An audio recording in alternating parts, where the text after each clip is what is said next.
तो नहीं आ रही? पक्का? बहुत बहुत खुशी हो रही है जयपुर आते हुए। आई एम हाफ राजस्थानी, मेरे पापा जयपुर को बिलोंग करते हैं,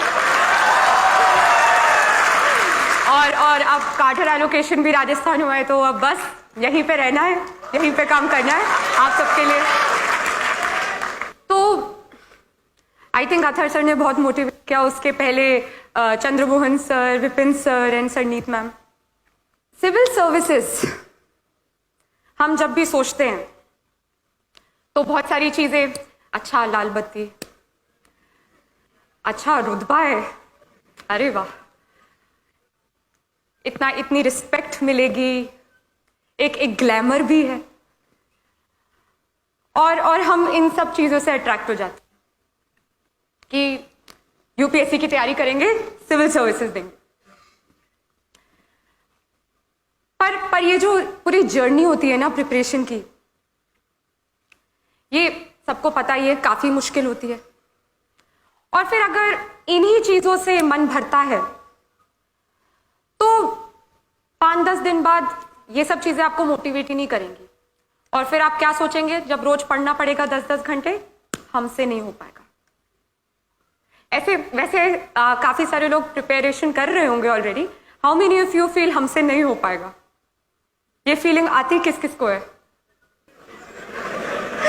अरे सच बताओ, किस किस को लगता है कि हर दूसरे तीसरे दिन ऐसे ख्याल आता है, नहीं हो पाएगा, बहुत मुश्किल है, हमसे नहीं हो पाएगा? नहीं, ये सच बता रही हूं, ये सबको लगता है, ये मुझे हर दूसरे तीसरे दिन लगता था। Everybody feels this way.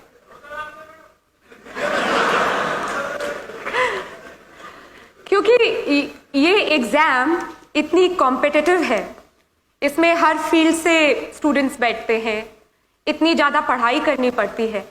ये वाजिब है कि आपको हर दूसरे तीसरे दिन लगेगा कि बहुत मुश्किल। तो हर दिन अपने आप को कैसे मोटिवेट करें, कैसे अपने आप को याद दिलाते रहें कि नहीं, सिविल सर्विसेज करनी है, मुझे आज 9-10 घंटे पढ़ना है, कैसे कैसे अपने आप को पुश करते रहें। वो तभी होगा अगर हम ये जो लाल बत्ती, रुतबा, इन सब से हटकर एक्चुअली जो ग्राउंड रियलिटी है कि सिविल सर्विस क्यों करना है, क्यों सिविल सर्वेंट बनना है, अगर वो एक्चुअली जो वो विजन है, अगर हम उस पर फोकस करें, तो ही हर सुबह आप उठेंगे और फिर से वो रूटीन फॉलो करेंगे 10-10 घंटे पढ़ने वाला।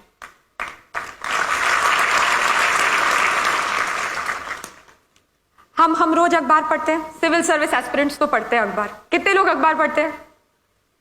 अच्छे से एज इन 2 घंटे लगा के अंडरलाइन करके? नहीं, और हाथ दिखाओ, ऐसे मत करो। तो हम पढ़ते हैं और चीजों के बारे में जानते हैं। अच्छा, यहाँ पे रोड ठीक नहीं है, यहाँ का पानी गंदा है, हवा जहरीली है, इंफ्रास्ट्रक्चर बेकार है, उतनी जॉब्स है नहीं जितनी चाहिए। हम बहुत क्रिटिसाइज करते हैं, सरकार ये नहीं कर रही, वो नहीं कर रही। पर कितने लोग हम एक्चुअली सोचते हैं कि अच्छा, हम पढ़ ले ये, हम फिर ये प्रोफेशन ज्वाइन कर ले और फिर हम कुछ चेंज लाए? कितने लोग सोचते हैं? अरे वाह, जयपुर तो भाई कमाल है। यहाँ पे पहले से मेरे बोलने की जरूरत ही नहीं है, पहले ही विजन बने हुए। जी, अगर आप हर दिन जब अखबार पढ़ते हैं और इन सब मुद्दों पर सोच विचार करते हैं, तो फिर हर दिन आप मोटिवेटेड रहेंगे। अगर आप में वो चाहत है कि जब मैं सिलेक्ट होकर सिविल सर्वेंट बनूं, मैं कुछ बदलाव लाऊं अपने एंड पे, जो मैं क्रिटिसाइज करता रहता हूं, कंप्लेन करता रहता हूं, करती रहती हूं, अगर मैं सिलेक्ट होकर मैं कुछ चेंज ला सकूं, तो आप बिल्कुल सही रास्ते पे चल रहे हैं।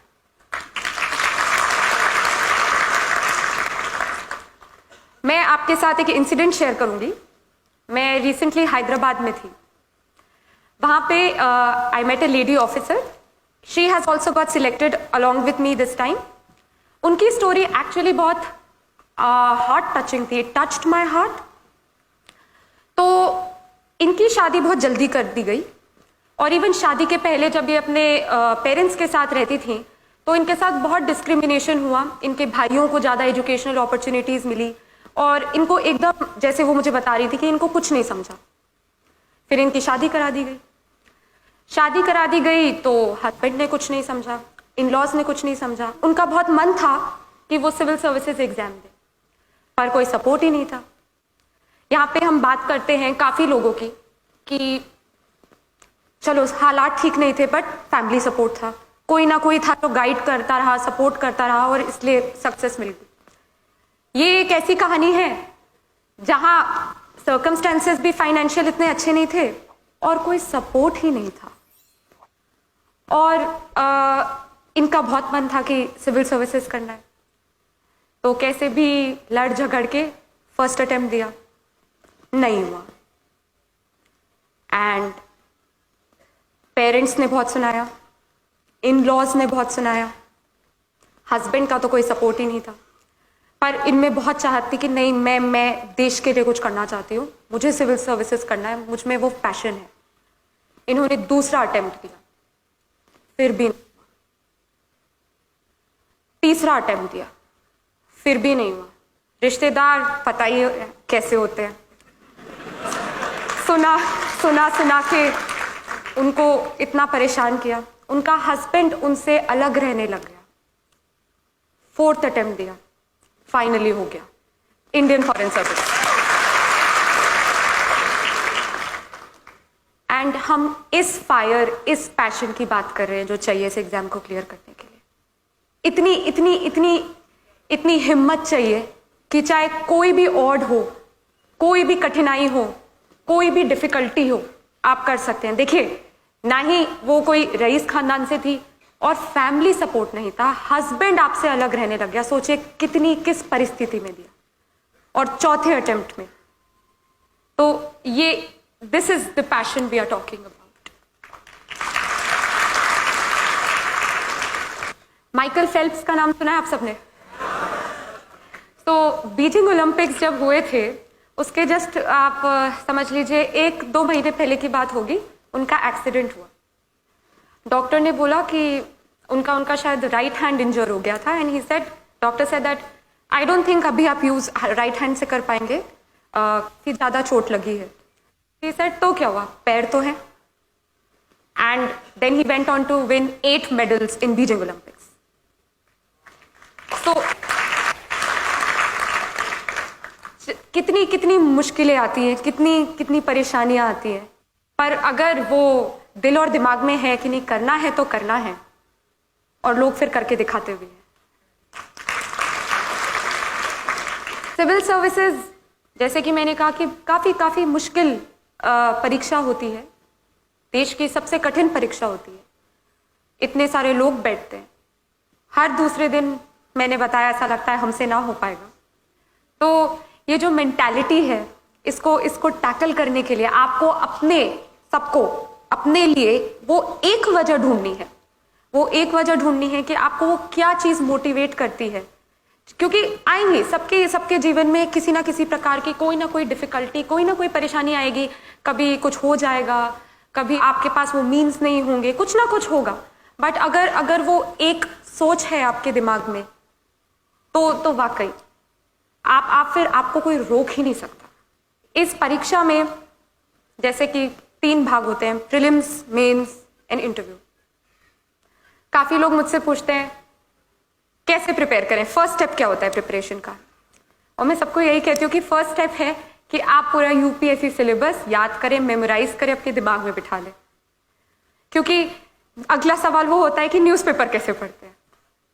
न्यूज़पेपर ऐसे पढ़ते हैं कि जब आपके दिमाग में वो पूरा सिलेबस बिल्कुल छपा हो, तो जब आप अगले दिन अखबार पढ़ेंगे तो ऑटोमेटिकली आपका खुद दिमाग बोलेगा, अच्छा ये मेरे एग्जाम से रिलेटेड है क्योंकि ये सिलेबस टॉपिक में था, अच्छा ये नहीं है क्योंकि ये सिलेबस टॉपिक में नहीं था। तो सिलेबस याद करना बहुत ज़्यादा इंपॉर्टेंट है, क्योंकि वो आपको अपडेटेड रखेगा। कुछ भी आपके अराउंड हो रहा होगा, आप जब भी अखबार पढ़ेंगे, न्यूज़ देखेंगे, रेडियो पे कुछ सुनेंगे, इंस्टेंटली आप कनेक्ट करेंगे कि ये मेरे एग्जाम के लिए कैसे रेलेवेंट है। ये जो प्रीलिम्स है, मेंस है, इंटरव्यू है, ये तीनों इंटरलिंक्ड है, ये अलग नहीं है।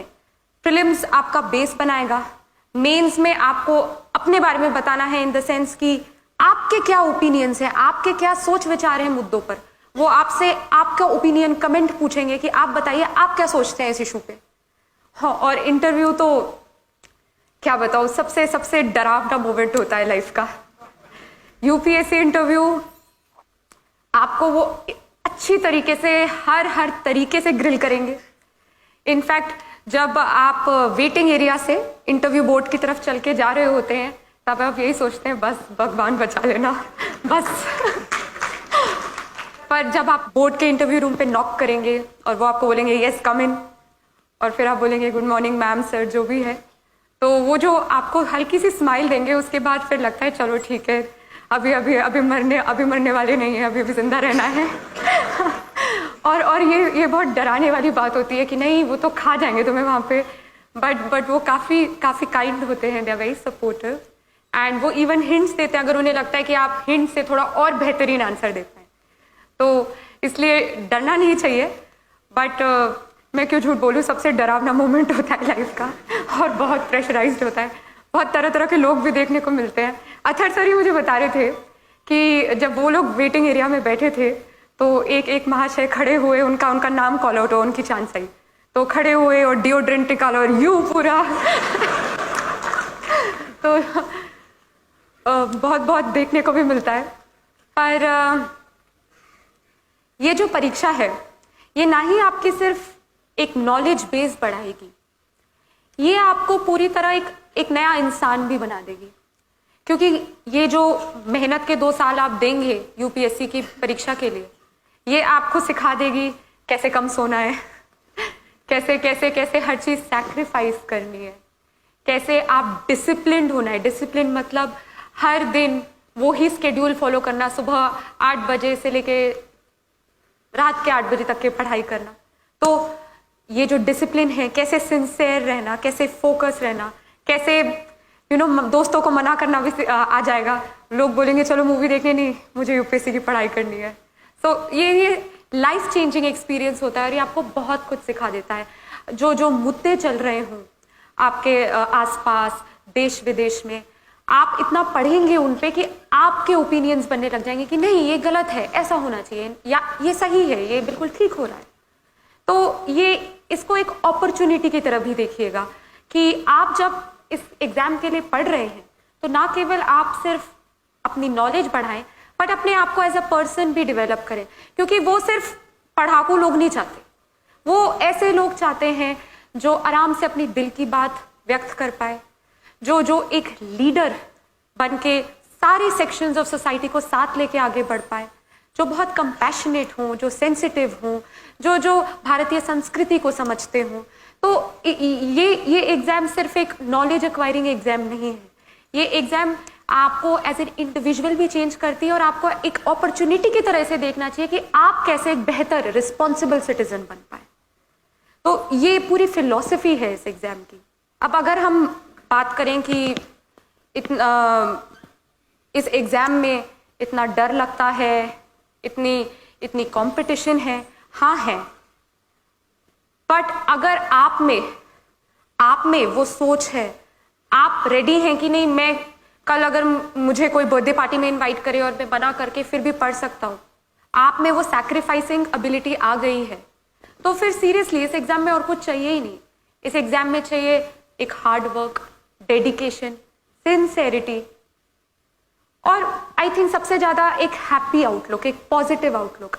हम लोग सोचते हैं कि यूपीएससी की पढ़ाई बस कमरा बंद करके बैठना है, सुबह 4 बजे उठना है, भगवान की पूजा करनी है, ये है वो है, ये सब तो ठीक है, बट इससे ज्यादा इंपॉर्टेंट है कि आप एक बहुत ही पॉजिटिव पर्सन बने रहें पूरे वो 2 साल।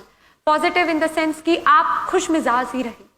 आप ये नहीं कि कमरा बंद कर दिया, सबसे नाता तोड़ दिया, सब फोन वोन बंद कर दिया। हम नॉर्मल इंसान हैं, हमें भी एक आम इंसान की तरह बातचीत भी करनी है, पढ़ाई भी करना है और एक नॉर्मल बैलेंस्ड माइंड भी रखना है। तो मैं तो सबको यही कहती हूँ कि हर 15 दिन 1 दिन बाहर के लिए निकालिए, कहीं घूम के आइए, दोस्तों से मिलिए और पेरेंट्स से तो हर दिन बात करनी चाहिए, क्योंकि वो आपको कॉन्स्टेंटली बूस्ट करते रहेंगे, मोटिवेट करते रहेंगे कि जब भी आपको अच्छा ना लगे कि शायद नहीं हो पाएगा, शायद मैं उतना नहीं पढ़ पाऊंगी या पढ़ पाऊंगा, तो वो आपको हमेशा याद दिलाते रहेंगे कि नहीं, आप में वो काबिलियत है कि आप इस एग्जाम के लिए बैठ सकते हैं, आप में वो काबिलियत है कि आप एक अच्छे सिविल सर्वेंट बन सकते हैं। और खुदा ना खास्ता अगर ना भी हो सिविल सर्विसेज में, तो अगर वो सोच है कि मुझे कुछ करना है, तो आप किसी और तरीके से करेंगे। और वाकई अगर एक दरवाजा बंद होता है दूसरा खुलता है, और अगर एक चीज हासिल ना हो तो हमेशा याद रखिए भगवान ने आपके लिए और बेहतरीन चीज रखी है।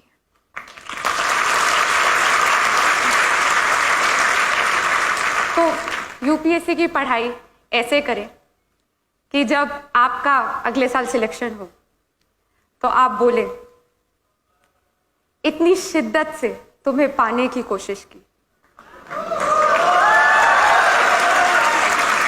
इतनी शिद्दत से तुम्हें पाने की कोशिश की कि हर जर्रे ने तुमसे मिलाने की साजिश की।